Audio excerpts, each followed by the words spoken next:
Welcome. This is your boy, the host with the most, but humble. And I do mean humble. Dino Stranavis, aka Derek, and I'm here, of course, on a Wednesday to give you the hungry, happy, healthy people here at Wrestle Cram. Of course, the podcast. This is episode 21. 21, you guys. Thank you so much for being a part of the show. If you're watching it today, you're watching it tomorrow. You're watching it next week. I truly do thank you from the bottom of my heart to the depths of my loins. I truly do thank you. Without you guys, it truly wouldn't be me. I'm humbled eyes each and every single time I'm allowed to do this for you guys. Thank you so much for being a part of the clan that we call Wrestle Cram. Thank you so much. First and foremost, let's clear the air or whatnot. Let's give our condolences, our love, our support, our and everything else that we can possibly do for a person that I was watching over there at the Going in Raw podcast. His name was Steve Bradley. He was the enforcer. He was a stable of the group there at Going in Raw. Every time I saw him, he was a great person. Never met him in person, but every time I saw him on the podcast on Twitch or whatever I was listening to or watching, he was a great person. Very fun person. Very energetic. He did lose his battle with cancer, and I hate that happened. Much love to his family. We're sending nothing but positive and healing energy over there to his family. Not only his family, but his podcast family as well over there and Going in Raw with Steven Larson. I know that it has hit them really hard. Much love to them as well. It sucks. It sucks. Me being a smaller YouTube channel, but he's still a colleague. He in this group of wrestling fan podcasters. It sucks. He was a really fun person. Seems like a very nice and humble person. So much love to them. Much love to Going in Raw. Much love to the Bradley family there. Just like I said, we're sending nothing but positive and healing energy over there to y'all. Much love. But once again, unfortunately, the show must go on with that.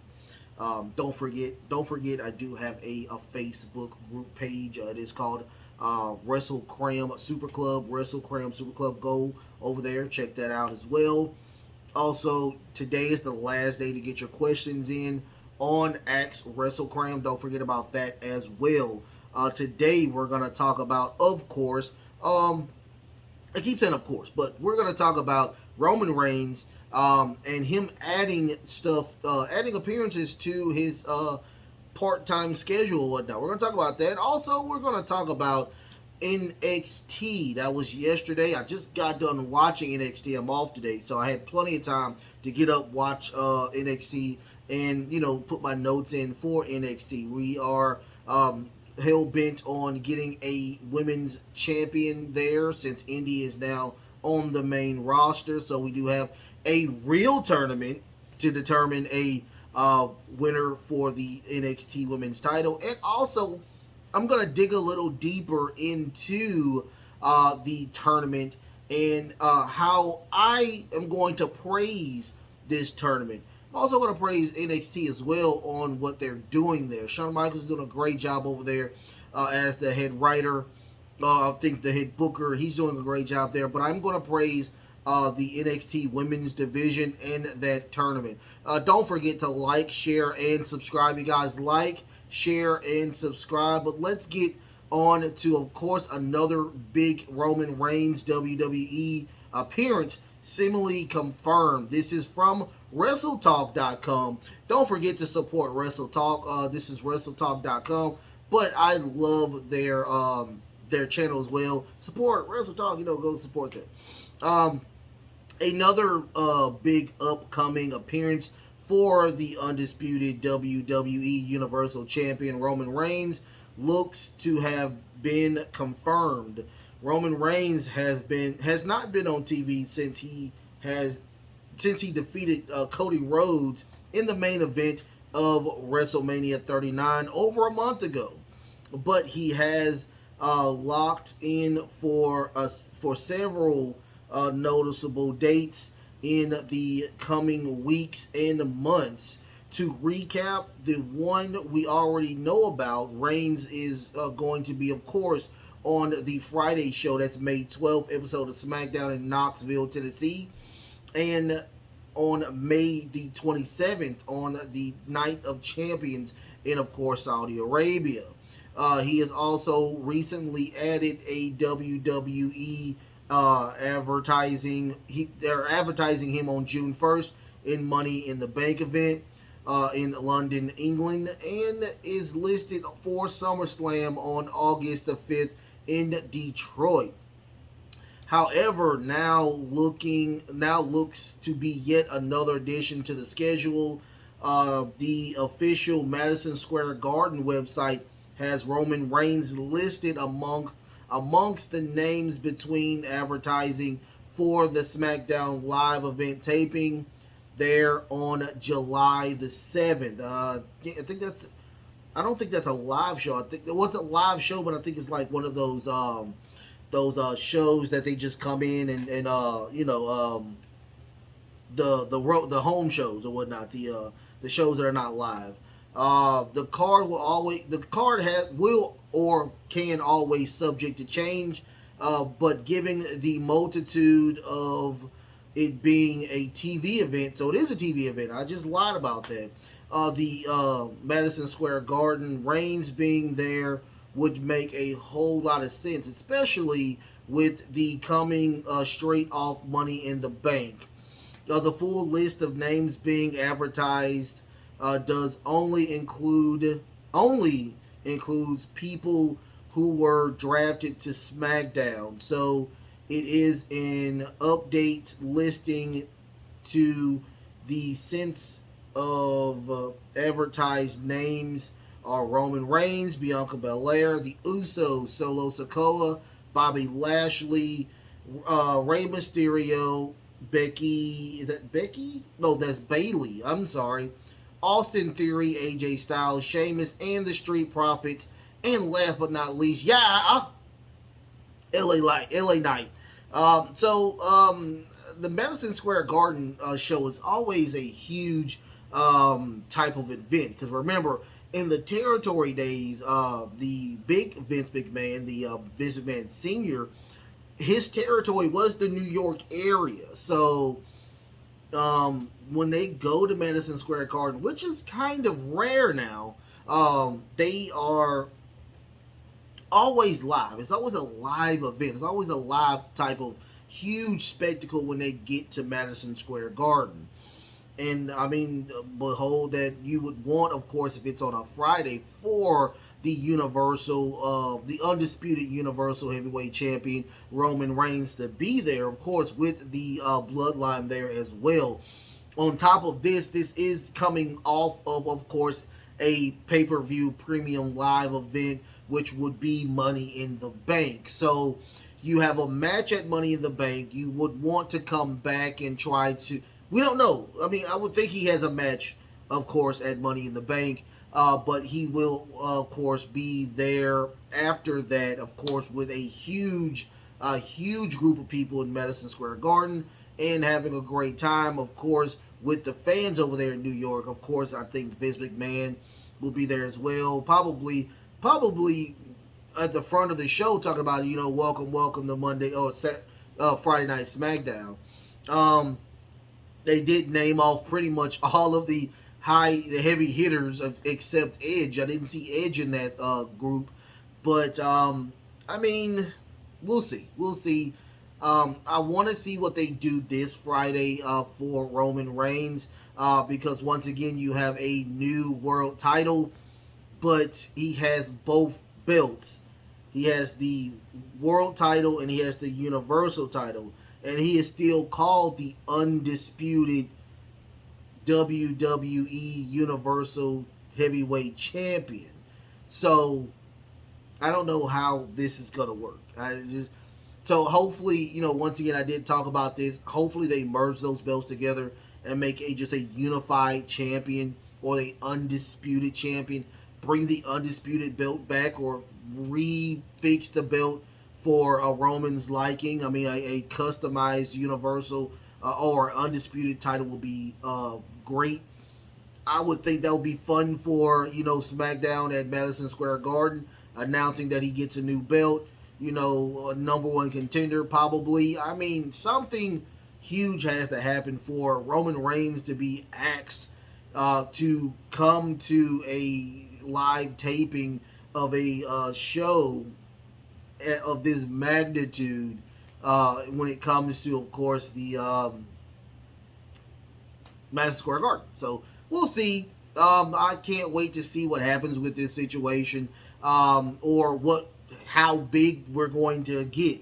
Hopefully we get Bray Wyatt challenging for that title at Madison Square Garden. But I digress. Let's talk about, of course, NXT. The main event was really good. The main event was probably the best thing on the card. Well, no, let me take that back because we had a pretty decent match with Dijak. I love NXT. Can I say that? Can I say that? Can I say that I like NXT? I truly am feeling NXT. Like, NXT is getting really good. It's getting to the point of, like, if I had to choose NXT and AEW Dynamite, it's like, oh man, who's on the card? It's just really, really good. I'm really starting to feel it. And I love AEW. But man, NXT is just close, really, really close to Dynamite to me. Oh man! And then we're getting a really, really good tournament, which I'm going to talk about later on in my 2 cent and random thoughts selection. But first and foremost, let's get into the card itself. We get a video package. Boo! I hate video package at the beginning of the show. I hate that. WWE do better. But we get a video package of Indy, Indy, of course, telling that she is leaving, of course, to go to the main roster. She says her goodbye, and of course, they are going to give a tournament to crown the next women's champion at Battleground. Can't wait to see that show as well. So we get the very first match. That's going to be Tiffany Stratton versus Gigi Dolan. This match was pretty decent. I am loving some Tiffany Stratton. She's like the millennial or the early millennial female, or probably the Gen Z person, the Cali young lady coming out of nowhere. And Gigi Dolan is just not ready yet. I think she still has the tag team kind of under her belt. So with this situation, I think she still has beef with, of course, JC Jane. So I think there's still issues in that situation. So the reason why I think Tiffany, I thought Tiffany was going to win from the get-go, because Gigi did a video package talking about JC Jane and how she was talking bad about her brother last go around and all of that. I knew she was, in the storyline, I knew that she still had unfinished business with JC Jane, and that's exactly, I think that's what they were getting to with this story. They do really, really good stories, sometimes corny stories, but really good stories to entertain everybody. And this was a really great story where Tiffany Stratton did win, and she calls her moonsault the prettiest moonsault ever. That's her move. I thought it was pretty nice, pretty cute, and it's a really great moonsault. After that, we get Joe Gacy and, of course, the dyad talking about that I put my body on the line for y'all to try to get this win. And, of course, Joe Gacy is saying that I will not be there this go around because I have unfinished business. So I'm going to go do what I got to do Y'all go do what y'all got to do, get those titles. After that, we get Trick Williams and Carmelo Hayes there at the barbershop. And Trick is just saying, Carmelo, just sit out here, chill. I'll go handle my business. You don't need to come with me or whatnot. And Trick was like, okay, cool. He said, you make sure that you take care of what you got to take care of at Battleground. That was the end of that. We get Schism now versus Gallows. Not a good match, not a bad match, but it was a match of a lot of overbooking with this match. We get where Ava Rain gets on the top turn, get on the ring, trying to distract Gallows from winning. We get a overbooking, of course, is like I said, with Ivy Niles. She comes out of nowhere to attack Ava Rain.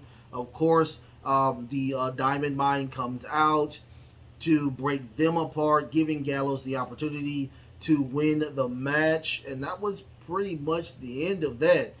We also see in the match, we see Tony D'Angelo and Stacks. They're looking on as well to look at competition. Once again, I mean, Gallows, I love Gallows. I hate that they changed their intro. I truly hate they changed it, and I love that song they had. But it is what it is. We will see what happens with the next number one contender for Gallows. After that, we get Javier Bernard, and he's just making fun of Chase University.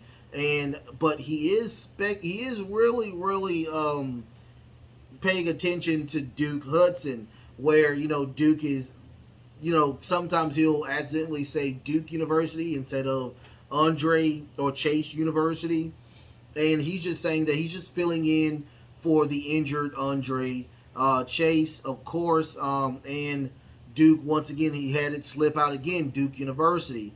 But he did challenge Javier to a match, and that match will be now. A pretty decent match. Javier is truly the jobber of NXT. He's really fun. I enjoy Javier, but he's just truly the comic relief. And he's truly like a jobber. He's like more of like a Miz wrapped into a R-Truth type of character. We get a Rager's Edge on to Javier for Duke to win the match. After that, we get a backstage video package from Mr. Stone and Von Wagner. And Mr. Stone is just giving out rapid fires. And the questions were, what's your favorite burger? He said bacon burger. I can agree with that. I love bacon burgers. He said your favorite fries. He said chili cheese. I'll just go with the cheese. He says, what is your favorite ice cream? He said mint chocolate chip. I was like, ew. And then he changed it to cookies and cream. And I was like, okay, I can dig that. But my favorite ice cream, of course, is probably cookie dough and chocolate chip and cookie dough. I like that. Also, he said he took out that picture with him having as a child, as a baby, and he was I think he had brain surgery. He said, what does this mean to you when you see it? And then one of the, I guess, enhancement talents said, was giving him a corny joke about heads up or something like that. Von Wagner grabbed him and said, do you think it's a joke? You think it's funny? And that was the end of that situation. I like Von Wagner. I'm getting to love Von Wagner all over again. I think he's a great addition to the main roster as well. But, he is a free agent, so he can come and go whenever he feels like it. After that, we get Gallows interacting with the Diamond Mine. The Diamond Mine, of course, wants their tag team opportunity as well. And Diamond Mine tells them to watch your mouth and watch your tag titles too, because we are coming after those. After that, we get a Eddie Thorpe. Is it Thorpe? Thorpe? Eddie Thorpe versus Damian Kemp. Let's talk about Damian Kemp. Let's talk about Damian Kemp. Oh yeah, I got a new watch too. Look at that. I got a new Google Watch. Oh, look at that. I love that. I love that bad boy. I love my Google Watch. But let's talk about Damian Kemp. Can we talk about Damian Kemp? Um, let's talk about it. Do you truly like Damian Kemp? I don't like Damian Kemp. He's not good on the mic. He's very very fake on the mic. He's not progressing to a point where I am emotionally invested in this guy at all. And on top of that, he's looking a little chunky now. He's not looking as fit as he used to be. Um, he's like he's truly faking it and it's really getting annoying every time I see Damian Kemp. The situation with him and the diamond mine was okay. I enjoyed that to a certain extent, but when that ended, and everybody got their wins in, he had nothing else to do. And this is what I see with this as well, because Eddie Thorpe, I really like him. I think he's from New Japan. I may be wrong. In the comments, what does Eddie come from? But I think he's from New Japan. I like his style. I like his. Well, I haven't seen a lot of his talking, but I do like a lot of um, his wrestling ability. Um, but him being with Damian Kemp, I just don't. I'm not feeling it. I'm not feeling it. But we did get Eddie. Eddie did win with the like an Irish rope elbow drop. Wasn't If that's his finish, go for it. I'm not mad at it. I think it's a very innovative finish. But it seemed like it wasn't a finish because it looks like Damian was about to kick out. But Eddie did win. He's arguing. Damian Kemp is arguing with the ref back and forth, and that was pretty much the end of that. Uh, that's it. After that, we get a Kiana James backstage video interview. She's saying the interviewer was asking her, after 1 year, you've accomplished so much, and she was saying that I have, of course, but she isn't happy with the tournament bracket and her facing is it Lorray? Is it Valkyria? And she wasn't happy with that situation, but she's gonna still do what she has to do to try to win this match. Because her goals is she's already she's already had the NXT Tag Champion, the top titles. So now she wants the NXT Women's Championship, which is a smart move. I like Kiana James. I love the storyline of Kiana James. I like the character of Kiana James. But I want to see more of the of what happens with her character when it comes to Fallon Henley. See what happens with that. After that, we get a backstage interview with Braun Breaker, and he's just saying that he really didn't change his character. He was just saying that, when I lost the title, a lot of people didn't like me, and it is what it is. I don't care. And, he was like, but he told the cameraman to come close. He said, come close. And he told the cameraman that he is going to send Trick Williams to the same hospital that he took Carmelo Hayes to. So they will be the main event of course, the main event of tonight. After that, we get Ilya Dragunov finally versus Dijak. Dijak got a lot of offense in, a lot of offense in, but Ilya, once again, his focus is to be injured to make him stronger, faster. He's like the Incredible Hulk, but and I think that's pretty cool about Ilya. Helio was getting a lot of offense in, getting a lot of craziness in. We got a choke slam off the edge. Well, before that, Dijak knew he couldn't beat Ilya Dragunov, so he throws the timekeeper out of his chair, grabs that chair, goes into the ring. The referee grabs the chair. He throws the referee across the ring and attacks Ilya Dragunov with that chair. After that, we get a choke slam off the edge of the ring, and then he uses the steps, the steel steps, to barricade him, Elio, into the chair. I mean, the steel steps, and that was the end of that. So hopefully we'll get a hopefully we'll get a some type of no holds barred false count anywhere match with those two at Battleground.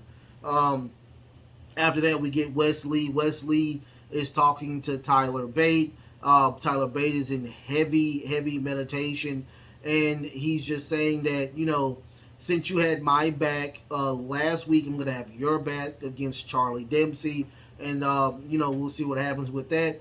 But once again, Tyler didn't hear anything because he's in heavy meditation, and he's saying, of course, your match is, of course, now. So we do get that match between Tyler Bates and Charlie Dempsey. Not a long match. Not a long match at all. But during the match, we get Joe Gacy. Joe Gacy goes to Wes Lee, and he tells him that Tyler Bates is not your friend. He is the enemy. And Wesley's like, what are you talking about? So Tyler Bate does a beautiful suicide dive onto Drew Galloway, who's walking toward Joe Gacy and Wes Lee to interact with them. But he does a suicide dive onto Drew Gulak and Joe Gacy. He gets back into the ring. Tyler Bates tries to do that beautiful Irish whip that he does, but he does get Joe Gacy attacks him on the top of the head with, I guess, a foreign object, giving Charlie Dempsey a beautiful German suplex pin to win the match. So there's more plot in the United States title, or the North American title, to see what happens with that situation. After that, we get a Carmelo Hayes. He's still in the barbershop, and he's saying that, hey, I don't think that I should be here. I think I should be trying to get back to the ring to support my homeboy Trick Williams, and that's what he's going to do. After that, we get a backstage interview from Dragon Lee, and before he gets into him trying to talk, we get the back monitor where Noam Dar has he was talking about the Heritage Cup and how much he loves the Heritage Cup, but he's bringing back his video show because they, of course, need a video show because Grayson Waller is on SmackDown now. His show is called Supernova Sessions. I will admit that I've never seen NXT UK, so this is their version of Miz TV. So we will see. And he has announced that Dragon Lee will be the first guest if he chooses to be there for that Supernova Sessions. And of course, Dragon Lee says, I do accept. So I'm guessing next week we will have a type of Piper's Pit type of situation, because apparently we'll get into it. So Briggs and Jensen, they are back friends. They are back a tag team, and we get a Hank Walker and Tank Legend. Is it Ledger? We get those two in the ring together. The highlight of this match, because it was a quick match, was that we get a huge Bigfoot, and apparently Tank tooth popped out, so he grabbed his tooth and put it in his tank top, and he gets put into their finisher, and Briggs and Jensen wins. That's a smart move because you can save that tooth. So they got the match really quick, real fast, for him to get that tooth, I guess, in some solution, so they can get that back into his mouth pretty soon. But wow, that was incredibly crazy. We get another hard-hitting home truth by Nathan Frazier. His first segment was about the NXT new NXT call-ups for Raw and SmackDown, but he specifically goes into the Noam Dar and the television show that he has with it, which is the Supernova Sessions, and he talks about, of course, the Heritage Cup, which he is in love with. He thinks of it as a baby, and there's a video of him holding it like a baby or whatnot. I was like, okay, this is getting kind of weird, but he just talks about, of course, the show, the Supernova Sessions, is for him to just stroke his ego, pretty much. So I guarantee he's trying to give Dragon Lee some type of pointers, or just let him know, hey, this is not a Miz TV or a Piper's Pit type of situation. After that, we get the second match of the quarterfinals. This is it Layla? Is it Layla Valkyria? I think that's how we pronounce it. Versus Kiana James. Pretty decent match, I will say that. I was really rooting for Kiana James because I really wanted Kiana James to win the entire bracket. Now I have to reassess and think about somebody else. But it was a really decent match. I mean, it was pretty much a very long match. Second best match of the night. I enjoyed this match. But Valkyrie did win with a black mass, spinning heel kick, knocking Kiana James out for her to win the match. So she does advance on the other side of the bracket. After that, we get Gallows. This is a video package of them drinking in a bar. And Tony D'Angelo and Stacks, they run up to them, congratulates them, of course, on a successful title victory. But they do tell them that they would like to be the next opponents. They want a next crack at the titles. Of course, Joe Coffey is like, no, we're not doing that right now. This is not the time to do that, not the place to do that as well. So Tony D'Angelo and Stacks, they get a little hype, but the Gallows has their group behind them. He's like, look, the Stacks tells Tony, we are outnumbered right now. So the family does leave. I thought it was very interesting. I am really starting to fall in love with Tony D'Angelo and Stacks. I'm really starting to like this group. After that, we get the main event. This was Trick Williams versus Braun Breaker. When I tell you this match was the match of the night, I enjoyed this match. I've never seen Trick one-on-one like this before, but he did a great job. Main event caliber, premium live event type of match. Trick gets a lot of offense in at the beginning of this match. They go to the outside where Braun Breaker does a beautiful reverse suplex onto the commentator's desk. Didn't break though. So we get more of Trick doing a lot of fun moves. He attempts to try to, I guess that was his special, but he gets put into a spear. And then we get the Boston Crab for Braun Breaker to win. Trick taps out. After the match, he puts him in another Boston Crab. And after that, Carmelo Hayes comes out of nowhere to try to even the numbers up, but that doesn't happen. Carmelo tries to do a springboard move, but runs into a spear, and that was the end of that. When I tell you this is going to be a really great match on the 28th of May, I think it is, this is going to be a great match. I promise you that. We do fade to black. Once again, match of the night. Great job with that situation. I love that times 12. This was a very fun show. NXT is just, they're on all cylinders when I tell you that they are not missing those 12 people that are not there anymore. Trust and believe. Once again, my 2 cents is going to be about the difference between this tournament bracket and the WWE World Championship bracket. You have enough people on that bracket to do exactly what NXT is doing. They're doing a great job over there. I don't know who made this triple threat match, but you had that's 6 opponents. You had 6 opponents you could have did. And you could have put two more people in there to make an 8-man tournament. Once again, I do not know when Night of Champions is, but I guarantee you have about 3 to 4 weeks out for that to happen. You could have had all of your quarterfinal matches yesterday, and you could have had your semifinals and then your finals, of course, at Night of Champions. It could have been easy. And on top of that, you would have made time.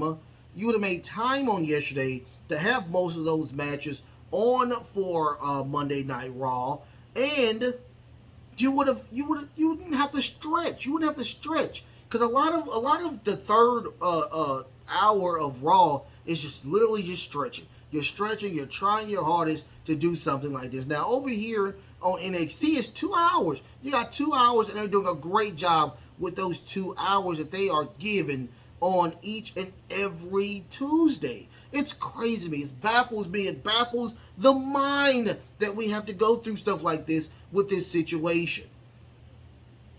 But, I digress. Let's get into, of course, the tournament. Who I'm thinking is going to be the women's champion or how about this? How about we get to, of course, the last two? Now, here's my thing. We have Roxanne Perez on one side, and we have Cora Jade on the other side. I think Cora Jade is facing. She's facing. I think. I forgot who she's facing. She's facing somebody. I think it's a face, but I don't know which face it is. Or I think she's facing JC Jane. I think. But Valkyrina, or she's already in there. So we do need a heel, and that's going to be Cora Jade. Cora Jade has already defeated Valkyrina, so I would think that Cora Jade should be in that main event at Battleground. Now, here's the thing. We already have a storyline between, of course, Cora Jade and Roxanne Perez. Let's get those two in a main event again, having Roxanne Perez don't go over. Let's have, of course, Cora Jade wins that title. Have her run that title for a year. And have, of course, Roxanne Perez be the title runner. Have her chase that title as much as she can. Because I think Cora Jade is the bigger star out of the two. No disrespect to Roxanne Perez. I think she's a very beautiful talent. I love Pop Rocks as her finisher, which is that beautiful Canadian destroyer. She's a great addition to, of course, the NXT roster. But Cora Jade is way more. I think she has a bigger ceiling than Roxanne Perez at this moment. Or whatnot, I think she has a bigger ceiling, and I think that with the help of the NXT group, that she can. And I would even do this on this is just me fantasy booking. This is just me fantasy booking, but I would give her a faction to have her win that title in a dirty way, because she's already a heel. Have her win that bad boy in some type of heelish way, where I would even say this. Somebody that's a face, we turn them heel and have her join Cora Jade's faction. Simple as that, you guys. I think it's gonna be really interesting. Give her two people. Give her two awesome heel as a tag team group. Have them run that thing like they did with, of course, Toxic Attraction. That would be a very fun thing to do. Give homage to a person that they fired, which they shouldn't have fired. I mean, that's just crazy. But, we will see what happens with that situation. But, once again, I got Cora Jade winning, of course, the entire thing, having her go over on Roxanne Perez. Don't forget, like, share, and subscribe. Like, share, and subscribe, you guys. What do you think about, of course, Roman Reigns adding more dates to his contract? I think everybody should be happy with that. I mean, he's the number one champion. He's champion 8. So I think everybody should be happy with that. Also, what do you think about the NXT women's tournament for the world title? Also, what do you? Another thing, what are they gonna do with those tag titles, those NXT tag titles? I mean, that's my question. What are they gonna do with those? Um, I'm very intrigued about that. What are they gonna do with it? Also, Trick. What do you think about Trick? Do you have the same exact love for Trick that I do? I think he is the future of not only NXT but the entire WWE in a whole. That's how much I see Trick Williams as a superstar. Um, also, what do you think about me talking about again how crappy the tournament is on the World Championship? What do you think about that? Like, share, and subscribe, you guys. Like, share, and subscribe. Also, do not forget, today is your last day to get your questions in on the X Wrestle Cram feed there. Don't forget about that. Also, go and hang out with your boy. Go and hang out with your boy over there and at Wrestle Cram Super Club. That is my Facebook group page. Rest in power, my friend, the Enforcer. Rest in power. Much love to you. And once again, I love Stephen Bradley. Much love to you and your family, okay? The best is truly yet to come. The best is truly yet to come. Until next time, love, peace, and of course, wrestling